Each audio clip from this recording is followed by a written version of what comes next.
उन्नाव प्रकरणातील भाजपचा बलात्कारी माजी आमदार कुलदीप सेंगर 17 वर्षाच्या अल्पवयीन मुलीवर बलात्कार केला. पोलिसांनी त्याच्या विरुद्ध कारवाई केली नाही. पीडित मुलीनं आत्मदहनाचा प्रयत्न केला. नंतर सीबीआयनं केस हातात घेतली. पीडितेच्या वडिलाची हत्या करण्यात आली. न्यायालयानं कुलदीप सेंगरला बलात्काराचा दोषी ठरवलं. त्याला जन्मठेपेची शिक्षा सुद्धा सुनावण्यात आली. त्याच्या साथीदाराच्या एका ट्रकनं जाणून बुजून पीडितेच्या कारला धडक दिली. पीडितेच्या 2 काकूचा जागीच मृत्यू झाला.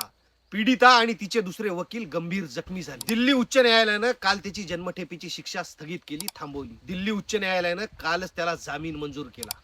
पोलिसांनी इंडिया गेटवर आंदोलक कुटुंबीय आणि त्या पीडितेला फरफटत ताब्यात घेतलं. आता कुटुंबातल्या इतर सगळ्या सदस्याचे जीव सुद्धा धोक्यात आले आहे.